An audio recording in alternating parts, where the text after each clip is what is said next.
Hello and welcome to Who Wore It Better, where I review Raw and SmackDown back-to-back and try and figure out which show won for the week. Big week for programming here on Raw and SmackDown, as Raw had big explosive moments leading into what the Wrestlemania card's going to be, and SmackDown, of course, was go-home week for Fastlane. Let's dive right in. Raw begins with Kurt Angle making his way down to the ring, and very similar to what happened last week, the announcers opened the show by giving this very long, extremely verbose, detailed description of what happened the previous week. They talked about what happened at Elimination Chamber with the contract signing, and then what happened the night after, the closing segment with Rousey, Angle, Triple H, and Stephanie. So then Kurt calls out Triple H with a sucker punch from last week. Stephanie McMahon answers the call. She gives him a very similar speech to what she did to Mick Foley several months ago when he was the general manager, bringing up his kids and alimony payments and stuff. Very funny little flub here because she asks, how many kids you got now, Kurt? 4? And he goes, 5 kids. Ooh, I guess someone is forgetting about their latest child, Jason Jordan. It's okay, we'll retcon one of his real kids out of the storylines. We'll make it the numbers add up again. As Stephanie tells Kurt to move on, suddenly Ronda Rousey comes out, interrupts. She high-fives about 95% of the front row on her way to the ring, which Stephanie calls her out on. She's, I think you missed one over there.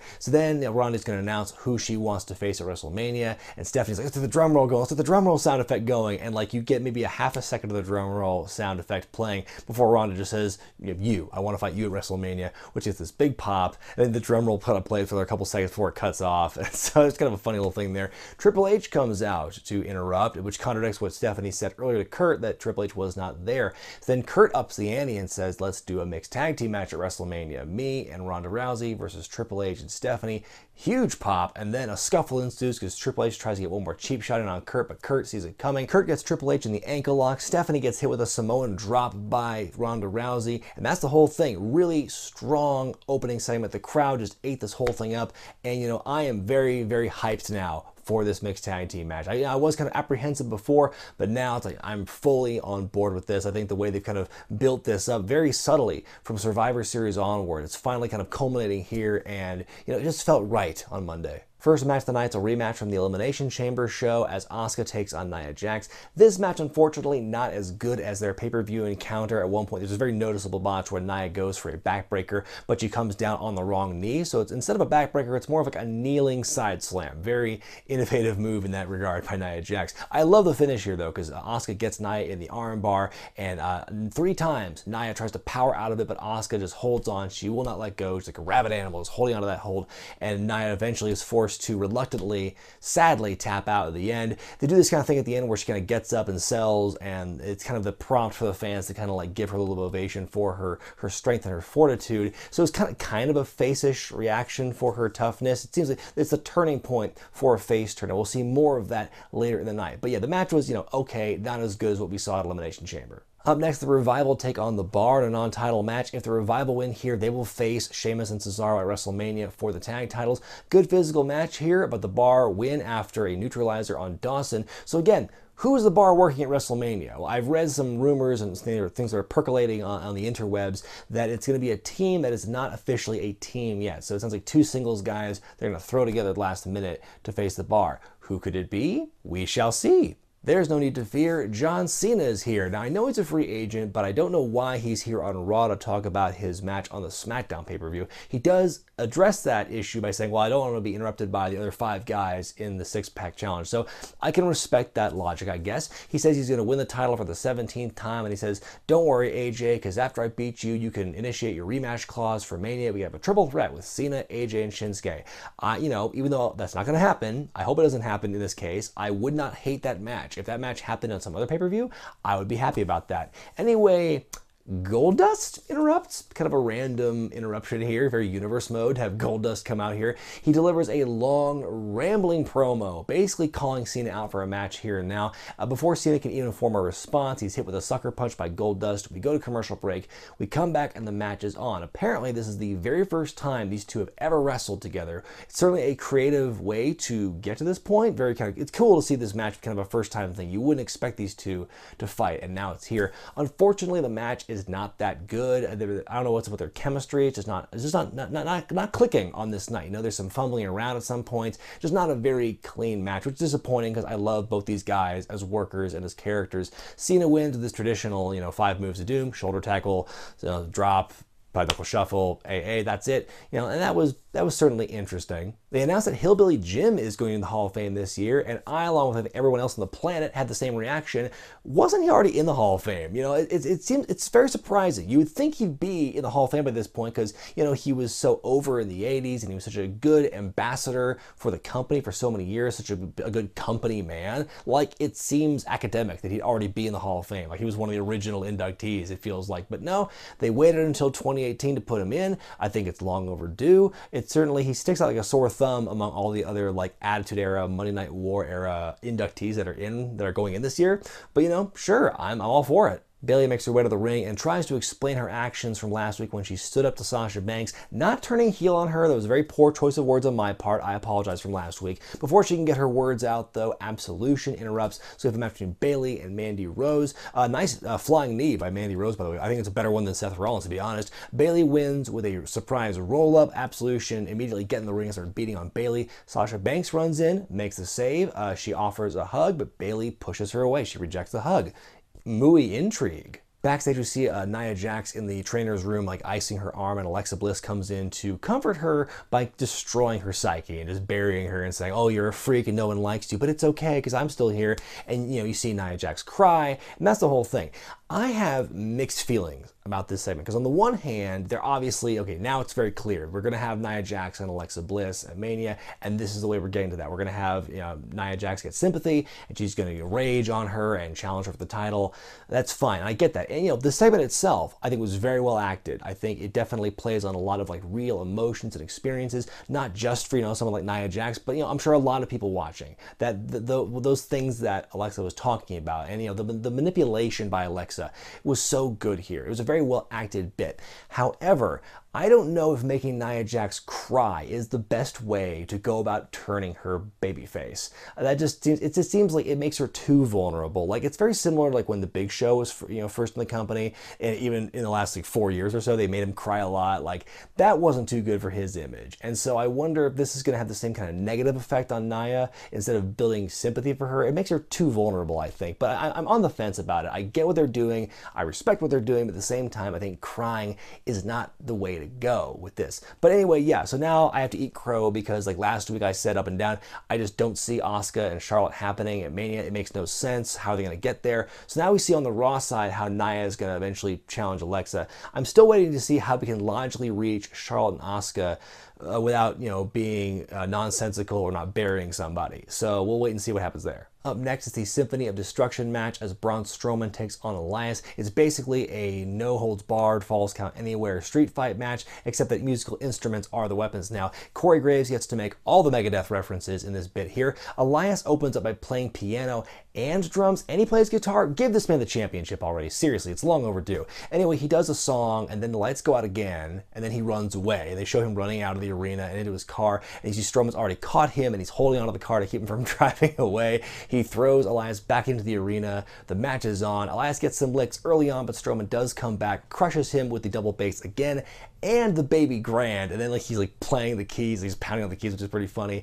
And then he wins the match there. Really entertaining stuff here. Strowman winning. It's like, it's that level, it's that fine line of like being entertaining without being fun without being too over the top and like losing credibility. It just really works for Strowman here, and I think he and Elias have been good foils. One more time for the people in the back. Braun Strowman, Braun Strowman, Braun Strowman hates Guitar Man. They have a fight, Strowman wins, Braun Strowman. Bray Wyatt takes on Rhino, beats him handily. Not much to say about the match. Afterward, Bray gets on the mic and calls out Matt Hardy. Matt shows up on the big screen and says, "The Great War is still going on. This next battle will be fought in the Hardy compound." Then we see this pre-recorded video of, you see Vanguard 1 flying off. You see Skarsgård, the dilapidated boat, being dragged across. Oh my God, ultimate deletion is upon us. There are not enough Italian chefs to kiss all the fingers in the world, mwah, mwah, mwah, of how awesome this is and how much I popped for this announcement. Yes, we've seen this before on Impact, the final deletion,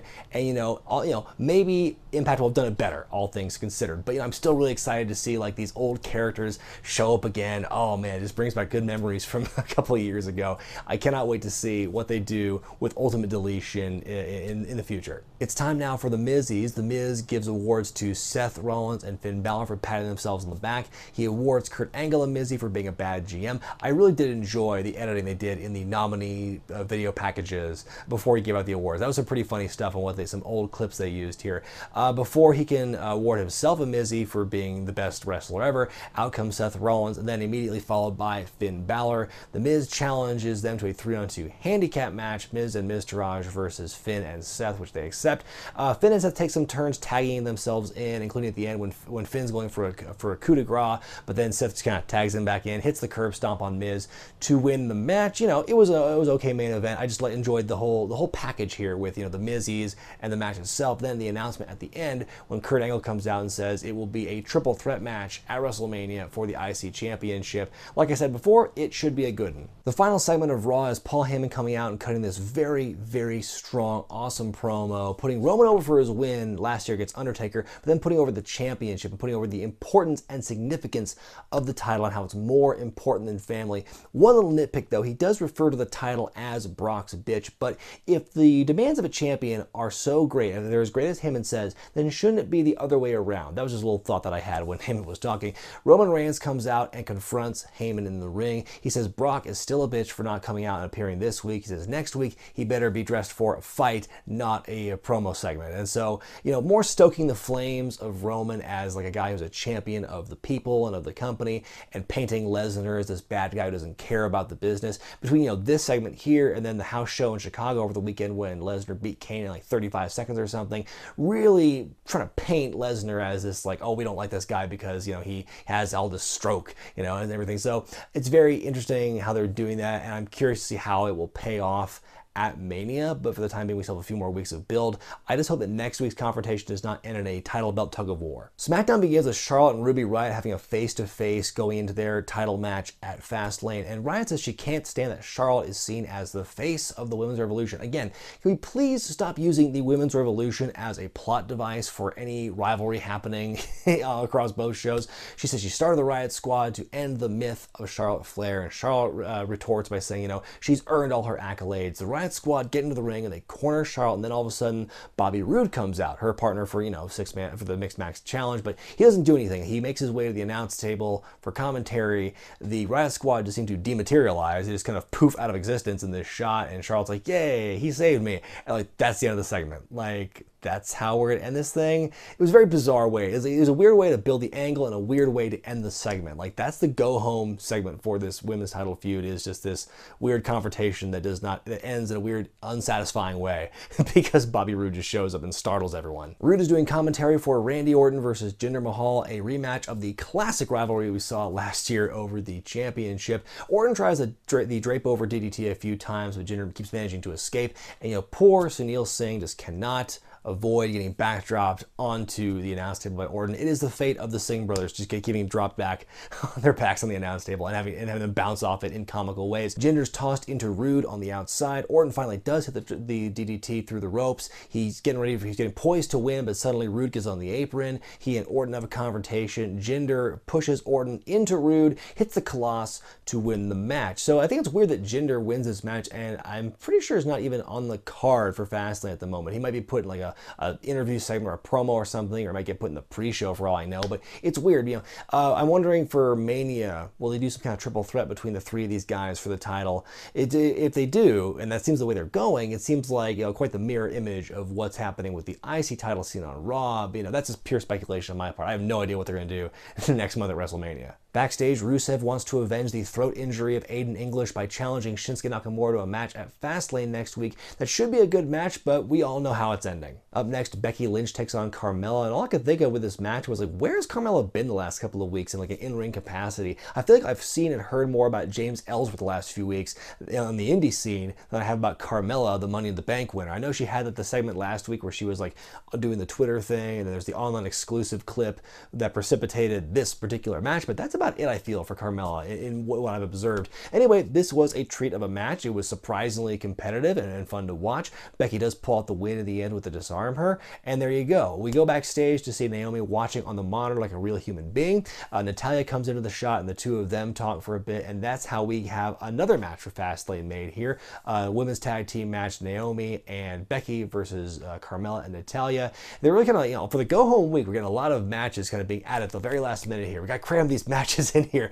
We had no time the last 2 weeks to build anything else, so here we go with this one. The champ that runs the camp, AJ Styles, makes his way to the ring for some promo time. He talks for a bit about all those years I spent somewhere else trying to get here. Nice little shady through at Impact. He says he will go on to Mania as a champion. He will win at Fastlane. Dolph Ziggler interrupts him and says that AJ's head's not in the right place because he's focused on the fans. Talks more about how good he is. It's a very similar promo to what we've heard Ziggler say the last couple of years.